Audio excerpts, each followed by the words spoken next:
Hey everybody, this is Erika Szabo. Welcome back to another episode of MindBit.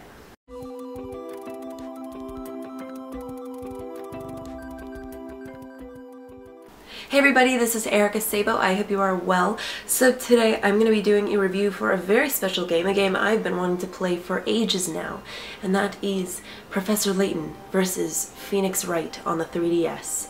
I want to thank Nintendo for sending me a copy of the game to be able to review it for all of you. And yeah, let's get right to it.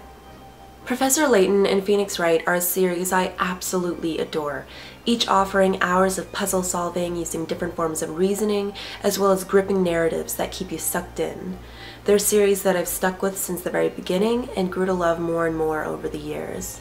Professor Layton and the Azran Legacy, or Phoenix Wright Trial and Tribulations, left us with some very meaningful farewells and left us with a sense of bittersweetness and completeness I don't think a lot of us were ready for, to be completely honest. And I, for one, was not ready for it. I wasn't ready for either Phoenix Wright or Herschel Layton's stories to end. However, one thing that I think we all have to accept is the fact that everything has to end at some point. However, not so much in this case.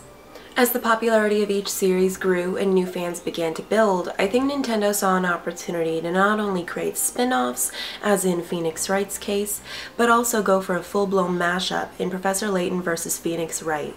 This seemed like the perfect marriage considering the gameplay, but I wasn't so sure about the differences in art style, and branching from that, how the narrative would convincingly merge the two worlds. Narrative has always been a strong point in each series, leaving us wondering how our protagonists will explain one of the many mysteries we're left contemplating over. Layton vs. Wright once again offers something compelling to follow, this time thanks to the use of magic. By transporting Layton and Wright into a storybook world where magic replaces logic, we're left wondering how the two will conquer the mystery when out of their element. However, while the story did a great job of flowing the two together, the gameplay wasn't always up to par, leaving me either feeling as though there was no middle ground in difficulty. Layton's puzzle solving was too easy, like way too easy compared to past installments, leaving me wondering if the developers intentionally decided to dumb down the difficulty. However, that then leaves me to wonder why they would even do such a thing if they're trying to cater to longtime fans. Something to think about, maybe? On the opposite side, Wright's courtroom hearings gave way to some at times frustrating multiple witness account testimonies. Maybe this is us being put out of our element by changing the system, but I felt that I was being given too much or too little guidance.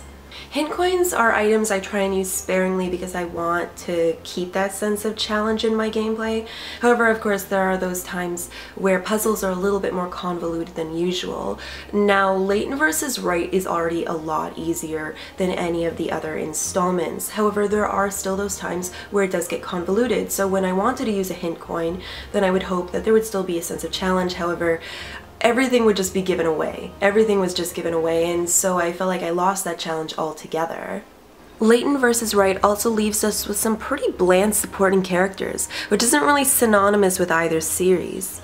Over the years, we've had some pretty ridiculous yet memorable characters swing by, and that was part of the appeal.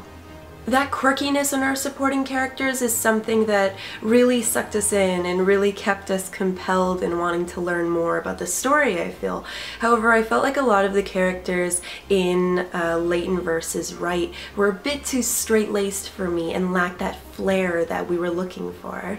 You could say that Layton vs. Wright is a bit on the fan service-y side, and you'd be crazy to think otherwise, but I do think that this game is a great installment, even if it is a bit on the weaker side. Goodbyes are never easy, and I mean, I know how much we all love the Professor Layton or Phoenix Wright series, but should it be at the expense of challenging quality? That might be something worth thinking about. So I hope you enjoyed my review of Layton vs. Wright, and please turn again soon for more videos, all kinds of weekly vlogs and reviews, okay? Alright, peace!